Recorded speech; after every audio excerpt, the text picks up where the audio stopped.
The Cubs played a baseball game on Monday night that was about as exciting as moving boxes around your house. Let's talk about it.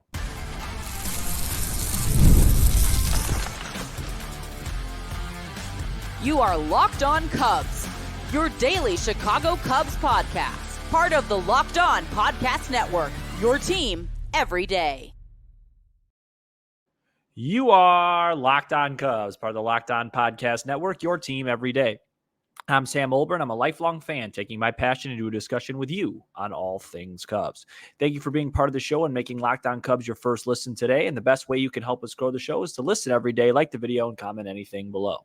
Today's episode is brought to you by FanDuel. Make every moment more. As playoffs wind down, the sports stop sporting like we want them to. But this summer, FanDuel is hooking up all customers with a booster or bonus daily. That's right. There's something for everyone every day, all summer long. Visit FanDuel.com to get started. Welcome in, everybody. Hopefully Matt will be back tomorrow. He'll be out tonight.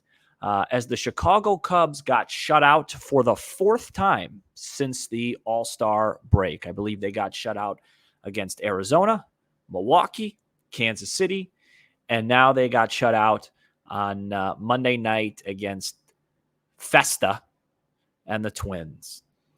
I don't really know where to go. I'd like to talk more about the promotions and the possibilities for the Cubs and some exciting stuff in the second segment. This game was horrible. It feels like the Cubs motto this year, they have like that hashtag, you have to see it with the Red Sea. I know you can't have a motto or a slogan this long, but this is what I would say. Don't get teased by us. We're not that good, and we will disappoint. Something like that. Something like, you think after this weekend, they got a little bit of momentum. Saturday, they have the drop ball situation. They come back, win Sunday. Monday night, great crowd, decent weather. Sure, a good Minnesota team, but with a young, inexperienced pitcher pitching. Kyle Hendricks gives you six solid innings, a 2-run ball. I think he has been far from one of the top problems that the Cubs have had here probably since April, May. And the Cubs didn't even bat an eye. They didn't even come close. They didn't even make it interesting.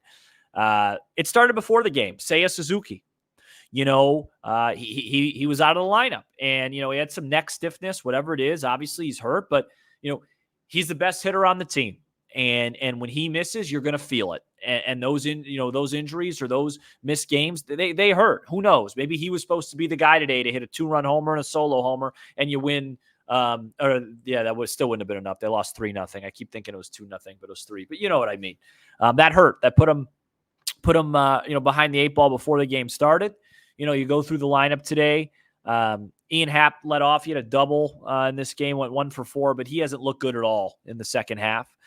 Michael Busch, has hit the ball pretty well, but he went 0 for 4 Ks.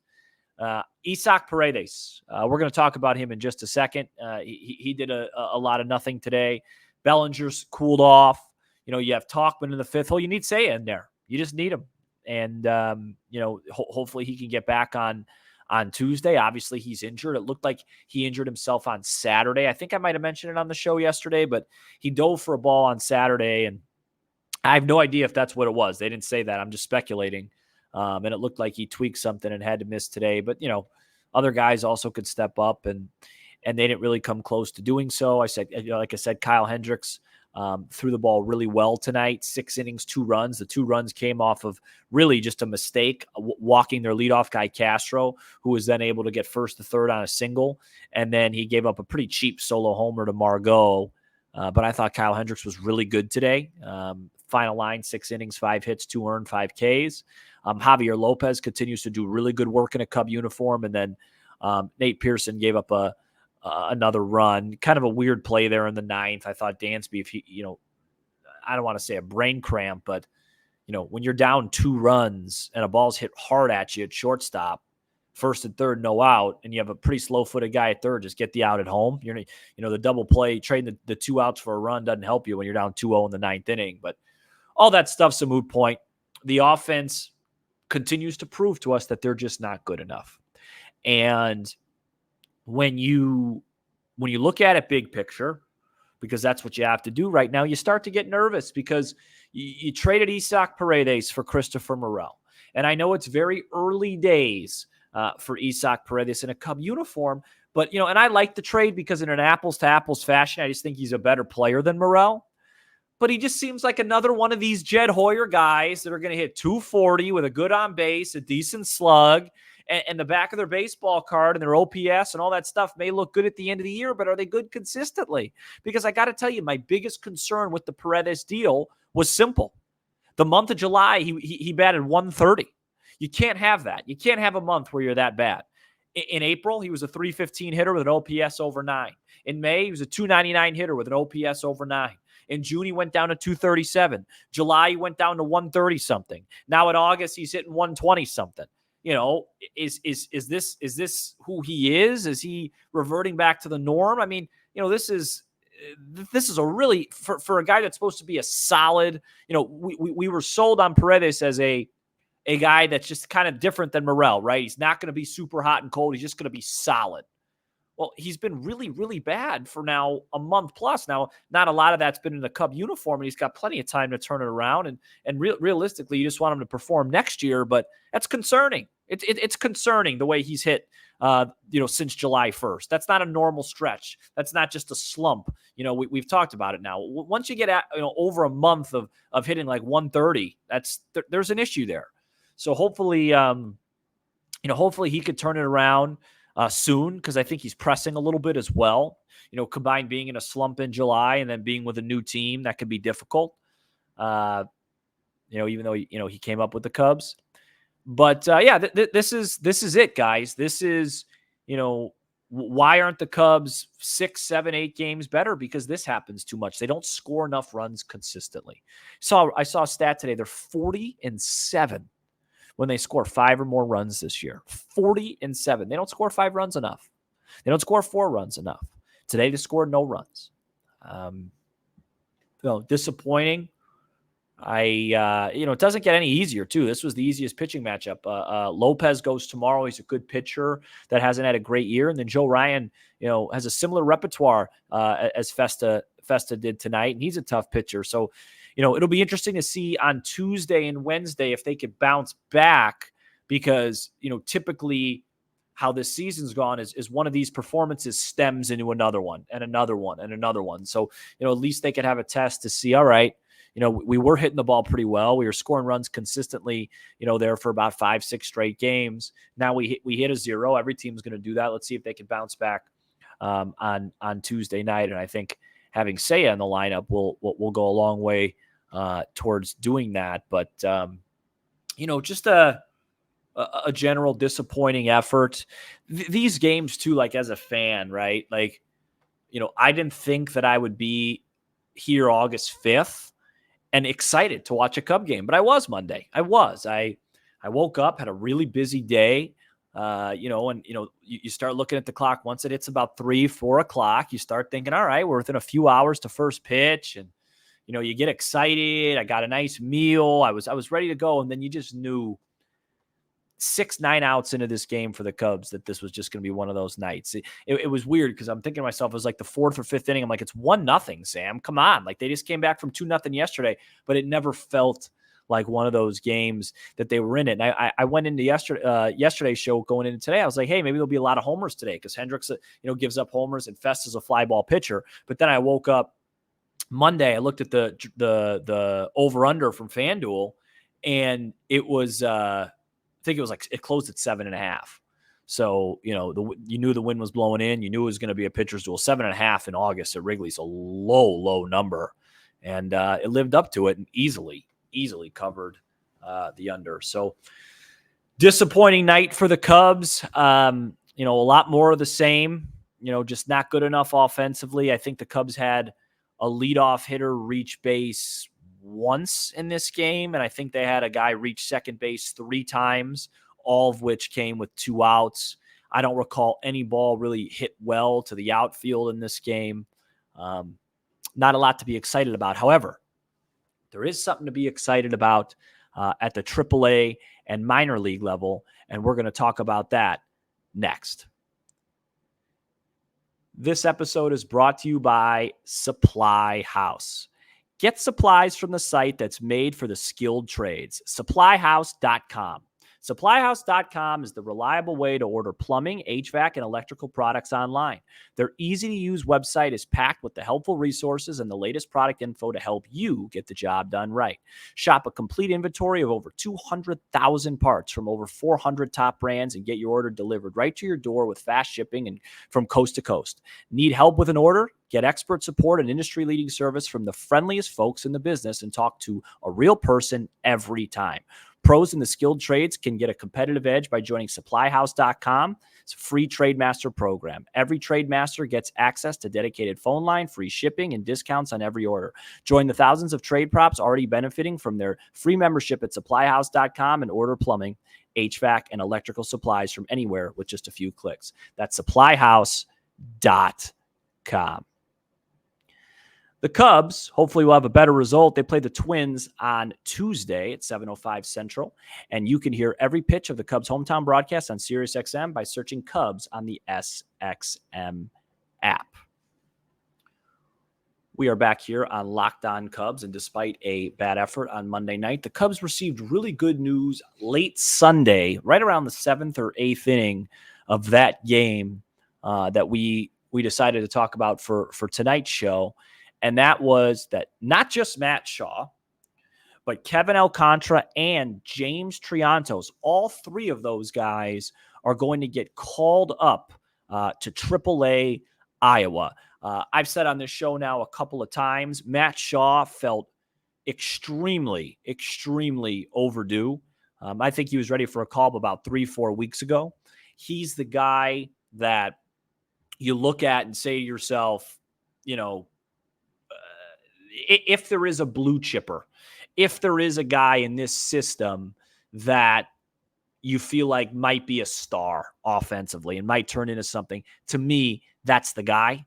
That's the guy. He's slashing 279, 373, 468 with an 841 OPS in AA, which sounds good. It might not sound great, but considering the fact that the first month of the year he was really quiet, it's been really good, and he's been really good for a while. He's walking more than he's striking out.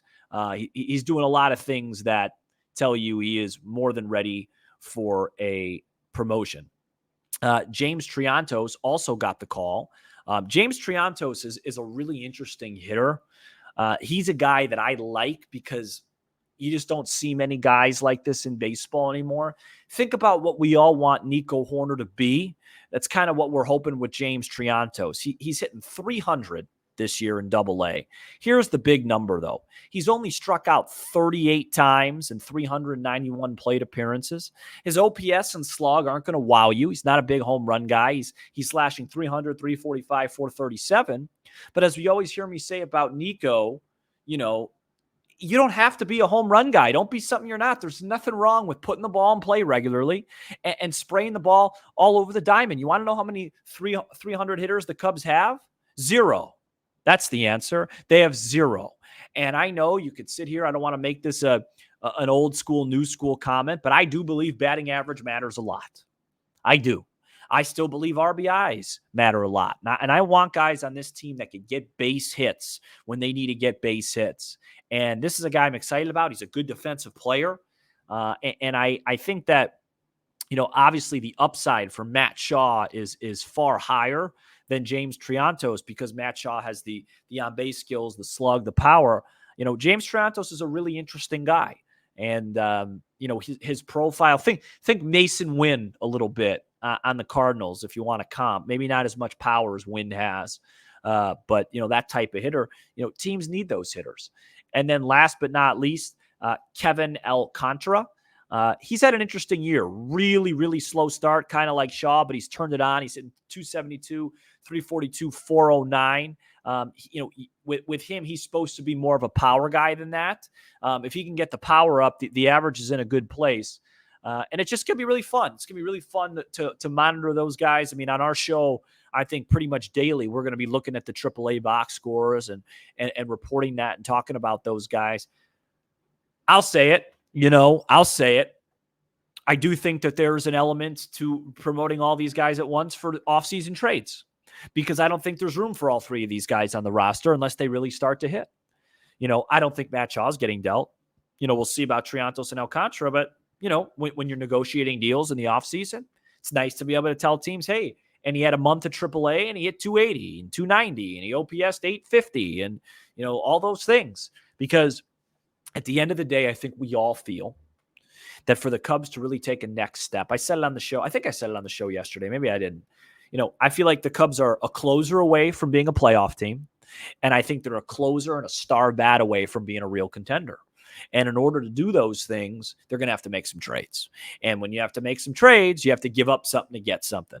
And the Cubs, the one big asset the Cubs have is they have a surplus of solid prospects. They don't have a surplus of blue chippers, but they have a surplus of solid prospects. Kevin Alcantara is a solid, high upside prospect that a team would feel really good in return about if they were, trying to move off of a guy or having to shed some salary or whatever it is. Triantos, I like Triantos. I'd like to see him get a chance up here, but then you'd have to make a deal for Nico Horner.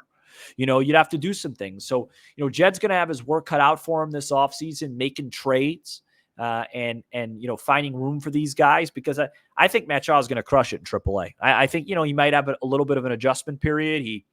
He may struggle early on, but I don't expect it to be a long stay for him. I mean, I've made it very clear to you guys on this show how I feel about him and his swing and his demeanor. And, I'd love to see him up. But, right now you got Paredes at third base. You got Dansby at short. You got Nico at second. So somebody's got to go in order to make room for Matt Shaw. And it's probably not going to be Paredes. They just got him. So, it'll be interesting to see how that plays out. But in the short term, very exciting, very happy to see those three guys, three of the Cubs' top prospects, all getting called up at once. And if the Cubs continue to play like they did Monday night, watching the AAA team, which I think most people will tell you now have the best lineup in the minor leagues with these three additions, will be just as exciting, if not more exciting, than watching the big league team. Speaking of the big league team, there were some injury updates that I think we should talk about before we take off on a Monday night. But first, this episode is brought to you by FanDuel.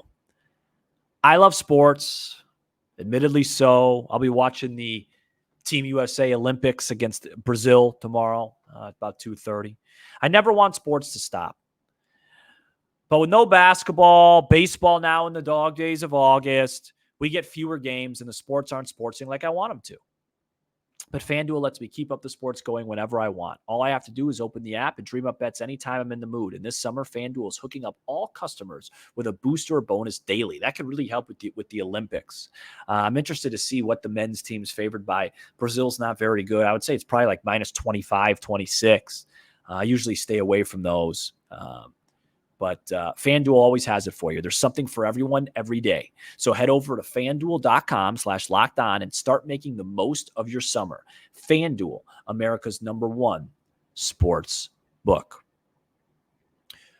We are back here on Locked On Cubs, and Cubs were missing a key piece today. Seiya Suzuki, Megan Montemurro reported. She reports, does a wonderful job for the Chicago Tribune. She said that Seiya Suzuki had some neck stiffness. I said earlier on the show, I suspect it came on Saturday on that miscommunication in the outfield. Sounded like they were planning on giving him a day here soon anyway. So today was a day for it. It was unfortunate. The Cubs didn't score any runs. So hopefully he could get back in the lineup on Tuesday, because he's been as hot as anybody not named Aaron Judge here for about 2, 3, 4 weeks. There's a couple other guys that are really hot too, but Seiya's been awesome. So you want him out there as much as you can, because the fact of the matter is this: if the Cubs want to at least make it interesting heading into September, what's make it interesting? Probably being within like 4 or 5 games of the division, maybe 2, 3 of the wild card. You pretty much have to win every series from here on out in August. I think it's Twins, which you're already in a hole in, White Sox, Cleveland, Detroit, Marlins, Pittsburgh, something like that. You got to win all those series. So they need him, and they need to find a way to win these next 2 games. Then Cody Bellinger will still be DHing, it sounds like, at least the rest of this series. He's been having some real trouble getting zip on the baseball, gripping it with his finger, and really offensively too. He got off to that really good start after coming off the IL. But I even said on the show, like, he didn't look very comfortable to me. And, he hasn't been, I think he had one hit today, but he hasn't looked comfortable and has been hitting, but he's gutting it out. I give him credit for that. And, so you'll see if Seiya comes back, it'll be Happen left, PCA in center, Seiya in right, Bellinger DHing here for at least the short term. And the Cubs got to turn it around. They got to figure out a way on Tuesday to put some runs together and not let this stem into something. I don't know if have the Cubs, let's see, before I get out, I want to give you guys factual information. Have the Cubs officially announced their starter tomorrow? It's still on here, says Imanaga versus Lopez.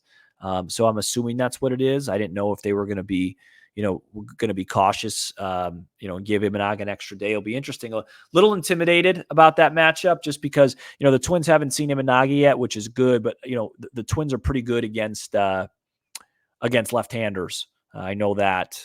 They're pretty good against anybody. They got a really good offense. Kyle Hendricks did an awesome job today.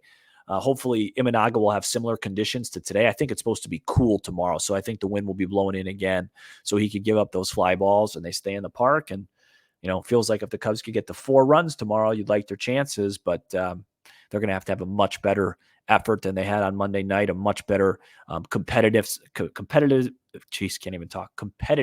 about them. And at least work some at bats, move some runners over, steal some bases, and at least make it exciting to watch. So hopefully the Cubs can bounce back on Tuesday. Hopefully Matt will be back. I think he will be. Thank you so much for checking out this edition of Locked On Cubs. You give us 20 to 30 minutes and we'll give you all things Cubs with a laugh or two along the way. Be sure to hit subscribe on YouTube, smash the like button for the algorithm, and leave a 5-star review on Apple, Spotify, and everywhere you get your podcasts. I'm Sam Olber, and this was a solo edition of Locked On Cubs.